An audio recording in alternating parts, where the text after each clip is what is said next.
Hello everyone. Welcome back to gate ECE channel. So మనం previous వీడియోలో AM modulators గురించి తెలుసుకున్నాం. ఇప్పుడు ఈ వీడియోలో ఏఎం డిమోడ్యులేటర్స్ గురించి ఇన్ డీటెయిల్ గా నేర్చుకుందాం. డిమోడ్యులేషన్ ఆఫ్ ఏఎం. సో డిమోడ్యులేషన్ అంటే మనం ఎస్ ఆఫ్ టీ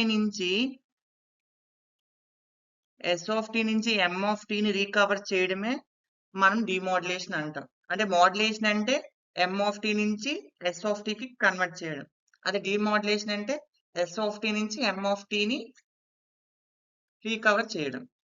సో మనం మెసేజ్ సిగ్నల్ ని డీకోడ్ చేయడానికి 3 డిమోడ్యులేటర్స్ ఉన్నాయి. ఒకటి square law demodulator and envelope detector and third synchronous detector. So ఇవేమో డిమోడ్యులేటర్స్. సో ఇవి రిసీవర్ దగ్గర ఉంటాయి. సో ట్రాన్స్మిటర్ దగ్గర మాడ్యులేటర్స్ ఉంటాయి. రిసీవర్ దగ్గర డిమోడ్యులేటర్స్ ఉంటాయి. సో మనకి ఏఎం ట్రాన్స్మిటర్స్ ఏంటి? That means AM modulators, square law modulator, switching modulator.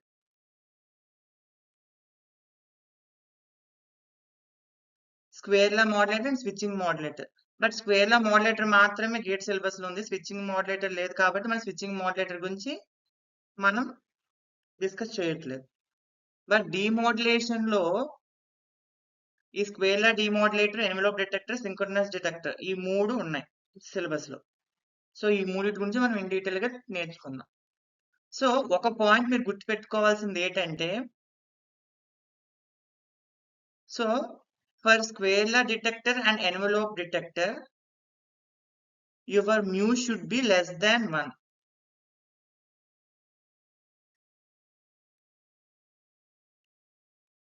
For synchronous detector, the mu should be equals to 1.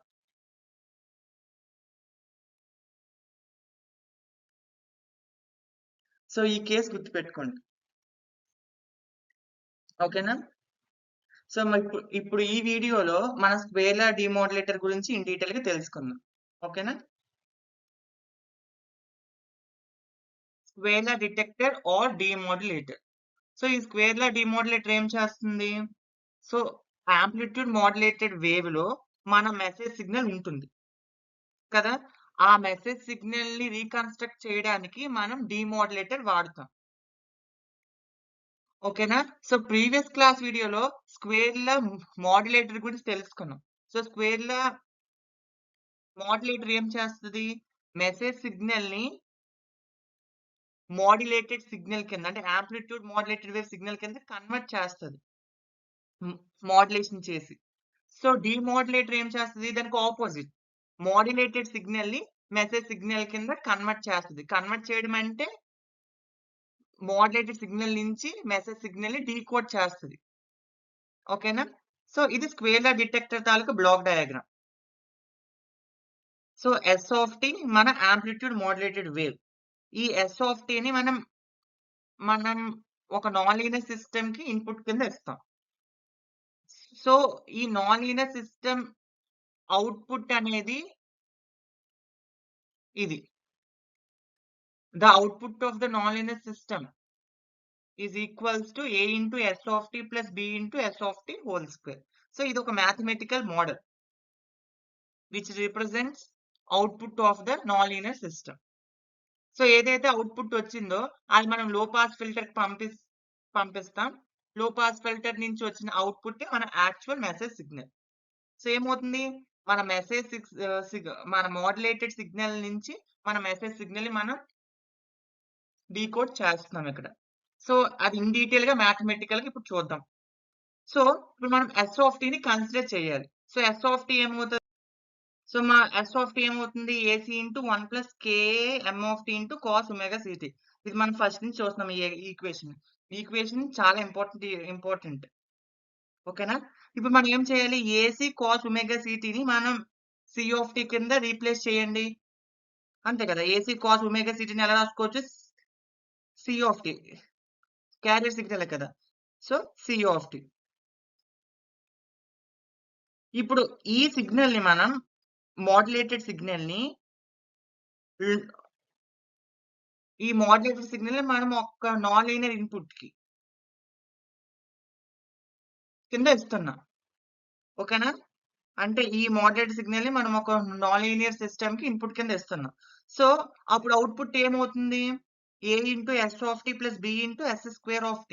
ఇప్పుడు ఈ S ఇందులో సబ్స్టిట్యూట్ చేయండి ఒకసారి. సో ఏమవుతుంది? ఇది సబ్స్టిట్యూట్ చేసిన తర్వాత output equals to A into A into S of t. 1 plus KAM of t into C of t plus B into square of the S of t. So square చేస్తే ఏమవుతుంది? 1 plus KAM of t whole square అంటే A square plus B square plus 2AB అంటే 1 square plus 1 square plus KA square M square of t plus 2M of t KA into C square of t. So మనకి ఇప్పుడు ఈ expression వచ్చింది. ఇప్పుడు ఈ expression ఇంకా మనం రెడ్యూస్ చేద్దాం ఆగండి.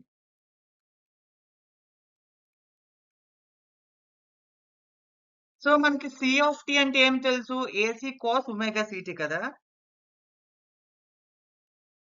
ఇప్పుడు ఈ C ఆఫ్ t స్క్వేర్ ఏమవుతుంది? AC square cos square omega CT. So cos square omega CT ని ఎలా రాసుకోవచ్చు? 1 plus cos 2 omega CT divided by 2. So ఇది సబ్స్టిట్యూట్ చేయండి. AC స్క్వేర్ డివైడెడ్ బై 2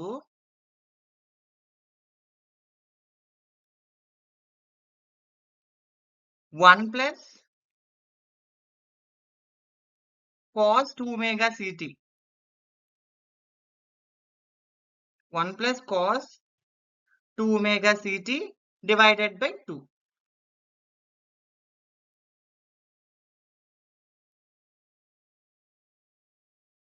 ఓకేనా? సో ఇప్పుడు ఈ ఎంటైర్ టర్మ్ ఉంది కదా! దీన్ని మనం క్యాపిటల్ N అనుకోండి. Capital N. సో ఇప్పుడు ఇది ఇక్కడ సబ్స్టిట్యూట్ చేసి మొత్తం ఈక్వేషన్ మొత్తం మళ్ళీ రాయండి. సో ఈక్వేషన్ మోడిఫై చేస్తే ఏమవుతుంది? సేమ్ యాజ్ ఇట్ ఈజ్ ఈ ఎక్స్‌ప్రెషన్ ఇక్కడ ఉంటుంది. So Bn AC square constant Bn AC square divided by 2 plus Bn AC square divided by 2 cos 2 omega CT. So ఇప్పుడు మనకి టోటల్ ఎన్ని టర్మ్స్ ఉన్నాయి?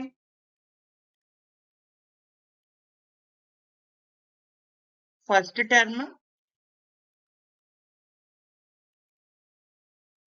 Term second term, third term, fourth term. Total 4 terms ఉన్నాయి. ఈ 4 terms లో మనకి single message signal ఎక్కడుంది? So first term చూడండి ఒకసారి. A into C of t. So ఇక్కడ మెసేజ్ సిగ్నల్ సింగిల్ గా లేదు. సో ఈ టర్మ్ మనకి అవసరం లేదు. Next A KA M of t into C of t. So M of t ఉంది. కానీ C ఆఫ్ t కూడా ఉంది. సో ఈ సెకండ్ టర్మ్ కూడా మనకి అవసరం లేదు. థర్డ్ టర్మ్ చూడండి. థర్డ్ టర్మ్ లో సో n ప్లేస్ లో ఏముంది? 1 plus M square of t plus 2M of t K of t. ఈ థర్డ్ టర్మ్ లో మన M of t message signal ఉంది. సో ఈ థర్డ్ టర్మ్ కావాలి. ఫోర్త్ టర్మ్ లో చూడండి. Fourth term loan cos omega CT. So carrier signal multiple అయ్యింది. అంటే ఫోర్త్ టర్మ్ కూడా నాకు అవసరం లేదు. సో ఎందుకు first term, fourth term, second term అవసరం లేదు? మనం లో పాస్ ఫిల్టర్ లో పంపుతున్నాం. అంటే లో పాస్ ఫిల్టర్ అనేది లో ఫ్రీక్వెన్సీస్ మాత్రమే అలౌ చేస్తది. హై ఫ్రీక్వెన్సీని అలౌ చేయదు. ఇప్పుడు ఇక్కడ ఫస్ట్ టర్మ్ లో క్యారియర్ సిగ్నల్ ఉంది. సెకండ్ టర్మ్ లో కూడా క్యారియర్ సిగ్నల్ ఉంది. ఫోర్త్ టర్మ్ లో కూడా క్యారియర్ సిగ్నల్ ఉంది. సో క్యారియర్ సిగ్నల్ అనేది హై ఫ్రీక్వెన్సీ. ఇప్పుడు ఈ హై ఫ్రీక్వెన్సీ లో పాస్ ఫిల్టర్ లో పంపితే అది అలౌ చేయదు. అంటే first term, second term, fourth term ఈ లో పాస్ ఫిల్టర్ అలౌ చేయదు. ఓన్లీ థర్డ్ టర్మ్ మాత్రమే అలౌ చేస్తుంది. ఎందుకు? థర్డ్ టర్మ్ లో ఎలాంటి హై ఫ్రీక్వెన్సీస్ లేవు. అంతే కదా! ఎమ్ ఆఫ్ టీ అనేది లో ఫ్రీక్వెన్సీ సిగ్నలే. ఎమ్ స్క్వేర్ ఆఫ్ టీ కూడా లో ఫ్రీక్వెన్సీ సిగ్నలే. కాబట్టి ఓన్లీ థర్డ్ టర్మ్ మాత్రమే అలౌ చేస్తది. ఇంకా ఒకటి గుర్తుపెట్టుకోవాలి. ఓకే. ఇప్పుడు లో పాస్ ఫిల్టర్ ఏం చేస్తది? థర్డ్ టర్మ్ మాత్రమే అలౌ చేస్తది. ఇప్పుడు థర్డ్ టర్మ్ ఏమేమి ఉన్నాయి ఈక్వేషన్‌లో? ఓన్లీ థర్డ్ టర్మ్ మాత్రమే ఇది కన్సిడర్ చేయండి. మిగతాదంతా ఎరేస్ చేసేస్తున్నాను. సో, ఇది మీ థర్డ్ టర్మ్ కదా! అంటే లో పాస్ ఫిల్టర్ అవుట్‌పుట్ ఇది. సో, ఇక్కడ మీరు అబ్జర్వ్ చేసినట్లయితే మనకి ఎమ్ ఆఫ్ టీస్ అనేవి 2 వస్తున్నాయి. ఒకటి ఈ ఎమ్ ఆఫ్ టీ, ఇంకొకటి ఈ K square M square of T. ఇప్పుడు ఏమవుతున్నాయి? ఈ ఎమ్ స్క్వేర్ ఆఫ్ టీ అంటే 2 ఎమ్ ఆఫ్ టీలు మల్టిప్లై అవుతున్నాయి. సో, ఏమైనా 2 సేమ్ ఫ్రీక్వెన్సీ సిగ్నల్స్ అనేవి మల్టిప్లై అయితే ఏం జరుగుతది? మీకు ఇంటర్ఫియరెన్స్ అనేది అవుతుంది. సో, దీనివల్ల ఏమవుతుంది? నాయిస్ యాడ్ అవుతుంది. అర్థమైందా? అంటే ఇప్పుడు, ఇప్పుడు ఏమవుతుంది? ఈ టర్మ్‌లో ఈ ఎమ్ స్క్వేర్ ఆఫ్ టీలో యాక్చువల్‌గా M of T same frequency, M of T కూడా సేమ్ ఫ్రీక్వెన్సీ. ఇది 2 సేమ్ ఫ్రీక్వెన్సీ సిగ్నల్సే. ఇప్పుడు ఈ 2 సేమ్ ఫ్రీక్వెన్సీ సిగ్నల్ మల్టిప్లై అవుతున్నాయంటే అర్థం ఏంటి? సో, ఇంటర్ఫియరెన్స్‌కి పాసిబిలిటీ ఉంది. సో, సో ఏమవుతుంది? దీనివల్ల ఏమవుతుంది? నాయిస్ అనేది జనరేట్ అవుతుంది. So, cross talk or noise. Noise అనేది ప్రొడ్యూస్ అవుతుంది.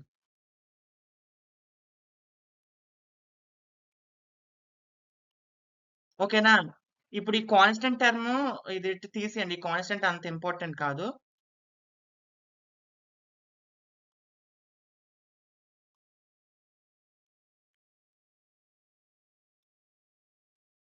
సో, ఇది. సో, అర్థమైందా? సో, యాక్చువల్‌గా లో pass filter output actual message signal square of the actual message signal వస్తుంది. గానీ సో, 2 సేమ్ సిగ్నల్స్ కనుక ఆ 2 మల్టిప్లై అవ్వడం వల్ల మనకేం జనరేట్ అవుతుంది? ఇంటర్ఫియర్ అయ్యి మనకి నాయిస్ అనేది జనరేట్ అవుతుంది. అంటే ఇది మన యాక్చువల్ సిగ్నల్. ఇది మన నాయిస్. ఓకేనా? సో, ఇప్పుడు ఇది signal to noise ratio.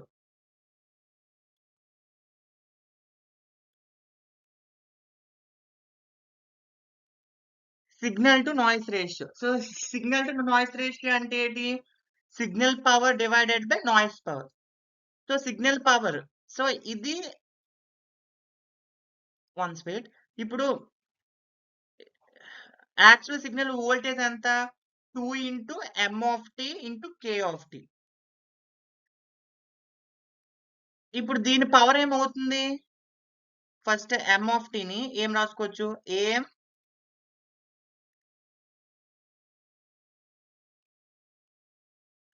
So, ఇదే కదా! ఎమ్ ఆఫ్ టీని AM cos omega M T into K. So, మనకేం తెలుసు? K A into AM. ఏం తెలుసు? Modulation index. 2 కాస్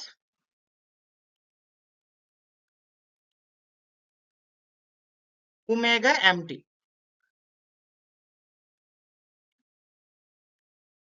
సో, దీనికి పవర్ ఏమవుతుంది? ఇది మన సిగ్నల్. సో, దీనికి పవర్ ఏమవుతుంది? 2 డివైడెడ్ బై √2 హోల్ స్క్వేర్. నేను ప్రీవియస్ క్లాస్‌లో ఎలా చెప్పాను ఎలా ఫైండ్ ఔట్ చేయాలి పవర్ అనేది. యాక్చువల్‌గా ఇది మన ఇది మన పీక్ వాల్యూ. సో, మనకు పవర్‌కి ఫార్ములా ఏంటి? ఆర్ఎంఎస్ స్క్వేర్ అంటే square of the RMS voltage.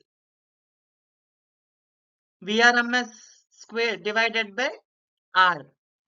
So, VRMS ఎలాగొస్తుంది? Peak voltage divided by √2. So ఏమవుతుంది Vm square divided by 2R. R అనేది 1 కింద ట్రీట్ చేయాలి. సో ఇక్కడ కూడా సేమ్ అంతే. So peak value 2 mu. So మనకి ఆర్ఎంఎస్ కావాలి అంటే 2 మ్యూ డివైడెడ్ బై √2. సో ఇది మన ఆర్ఎంఎస్.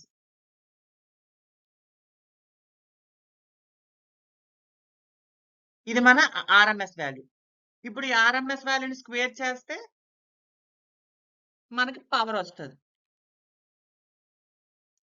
అప్పుడు ఏమవుతది? 2 మ్యూ స్క్వేర్. అంతే కదా! 2 మ్యూ స్క్వేర్.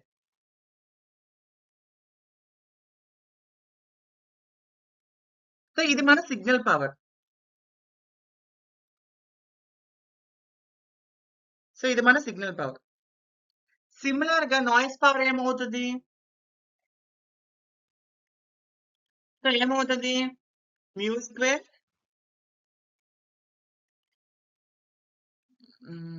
పోనీ ఒక పని చేద్దాం, వెయిట్ చేయండి.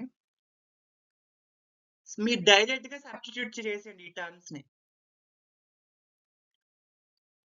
అంటే సిగ్నల్ పవర్ అంటే ఈ term 2 m of t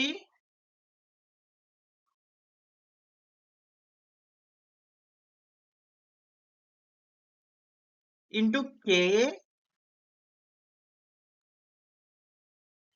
divided by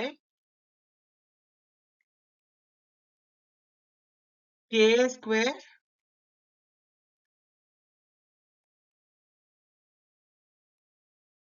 into m square of t.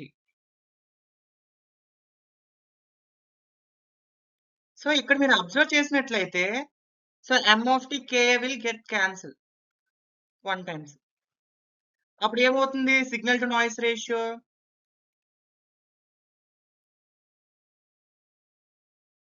So ఇవేటి అవసరం లేదు.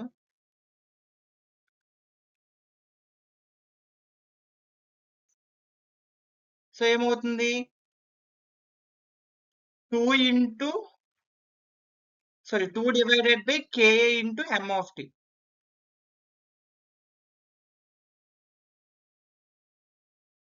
K into m of t.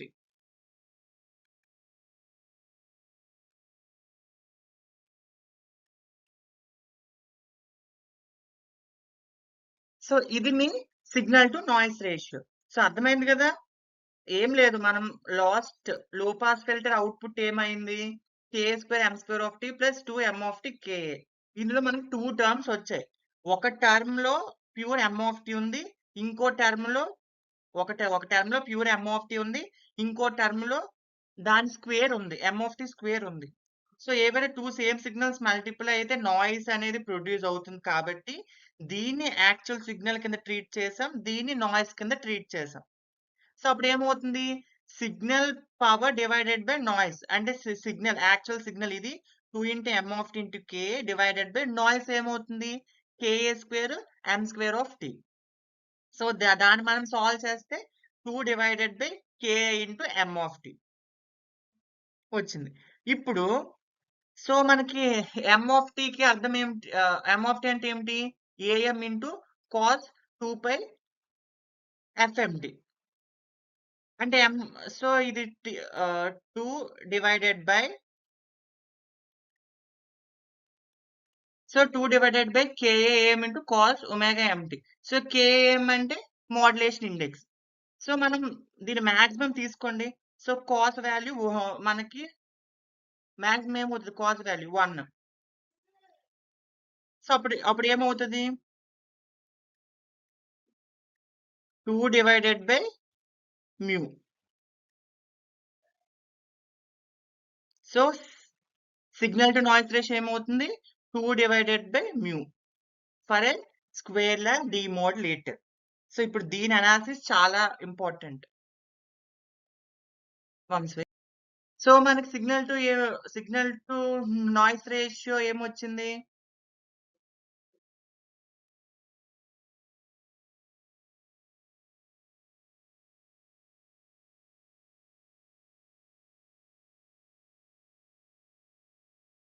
2 divided by mu కదా, 2 డివైడెడ్ బై మ్యూ. సో మనం ఎప్పుడు ఏం ఎజ్యూమ్ చేసుకుంటాం, అదే ఎజ్యూమ్ అంటే మనకి ఏం కావాలి, సిగ్నల్ టు నాయిస్ రేషియో ఎప్పుడు హై ఉండాలి, అంతే కదా. ఈ సిగ్నల్ టు నాయిస్ రేషియో ఎప్పుడు హై ఉండాలి, అంతే కదా. ఇప్పుడు ఇప్పుడు ఈ టర్మ్ స్ట్రెంత్ ఎక్కువ ఉండి ఈ టర్మ్ స్ట్రెంత్ తక్కువ ఉంటేనే మనకి యాక్చువల్ మెసేజ్ సిగ్నల్ వస్తుంది, అంతే కదా. ఈ టర్మ్ స్ట్రెంత్ ఎక్కువ ఉండి ఈ టర్మ్ స్ట్రెంత్ తక్కువ ఉంటేనే మనకి మనం యాక్చువల్ మెసేజ్ సిగ్నల్ ని మనం రీకన్స్ట్రక్ట్ చేయగలం.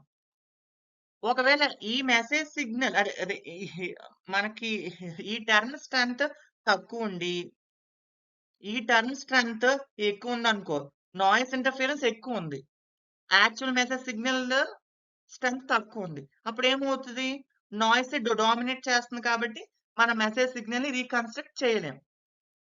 కాబట్టి సిగ్నల్ టు నాయిస్ రేషియో ఎప్పుడు హై ఉండాలి. మన సిగ్నల్ ని పర్ఫెక్ట్ క్వాలిటీ అంటే గుడ్ క్వాలిటీతో సిగ్నల్ గుడ్ క్వాలిటీతో రావాలి అంటే సిగ్నల్ టు నాయిస్ రేషియో అనేది ఎప్పుడు హై ఉండాలి. ఇప్పుడు ఇప్పుడు ఈ signal to noise ratio high ఉండాలి అంటే ఈ మోడ్యులేషన్ ఇండెక్స్ వాల్యూ ఎంత ఉండాలి, తక్కువ ఉండాలి, అంతే కదా. ఇప్పుడు ఇప్పుడు ఈ డినామినేటర్ తక్కువ ఉంటేనే ఎంటైర్ రేషియో అనేది హై అవుతుంది. Suppose for example mu equals to 0.1 అనుకోండి,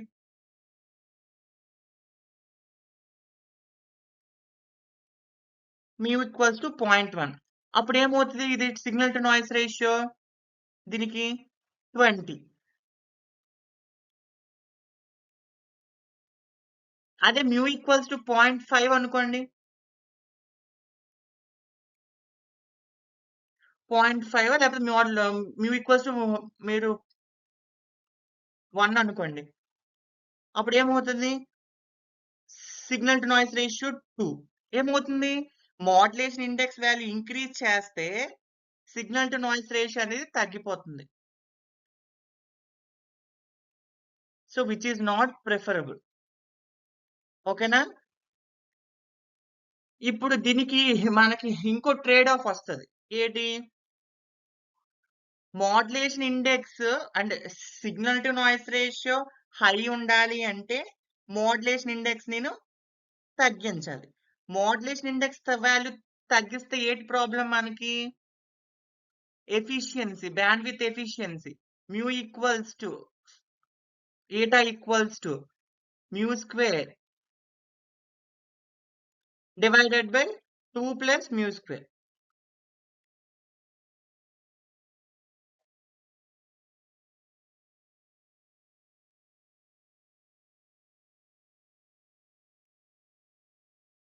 so mu square divided by 2 plus mu square. ఇప్పుడు ఏమవుతుంది, మ్యూ వాల్యూ తగ్గుతుందంటే ఎఫిషియన్సీ కూడా తగ్గిపోతుంది. ఎఫిషియన్సీ అంటే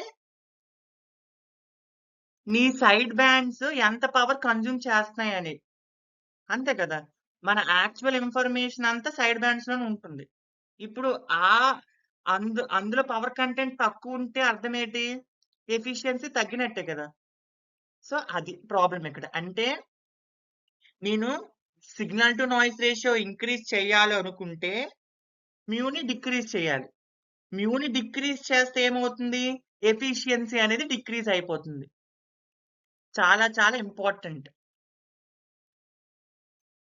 స్క్వేర్ లా డిమోడ్యులేటర్ లో డ్రాబ్యాక్, అందుకే స్క్వేర్ లా డిమోడ్యులేటర్ అనేది లీస్ట్ ప్రిఫరబుల్, మనం వాడం ఎక్కువ స్క్వేర్ లా డిటెక్టర్ ఆర్ డిమోడ్యులేటర్, ఓకేనా. ఒకవేళ నేను ఎఫిషియన్సీ పెంచాలి అనుకుంటే మోడ్యులేషన్ ఇండెక్స్ వాల్యూ ఇంక్రీజ్ చేస్తాను. మోడ్యులేషన్ ఇండెక్స్ వాల్యూ ఇంక్రీజ్ చేస్తే ఏమవుతుంది, సిగ్నల్ టు నాయిస్ రేషియో తగ్గిపోతుంది. సో అది ఇంక్రీజ్ చేస్తే ఇది తగ్గిపోతుంది, ఇది ఇంక్రీజ్ చేస్తే అది తగ్గిపోతుంది. సో సో ఇది మనకి ట్రేడ్ ఆఫ్. సో మనం ఎక్కువ స్క్వేర్ లా డిమోడ్యులేటర్ ని ఎక్కువగా వాడము, లీస్ట్ ప్రిఫరబుల్. ఎందుకు, ఇది మెయిన్ రీజన్. మీకు గేట్ లో థియరీ క్వశ్చన్స్ ఇలా ఇవ్వచ్చు. సో ఇది రీజన్, ఓకేనా. Thank you for watching this video.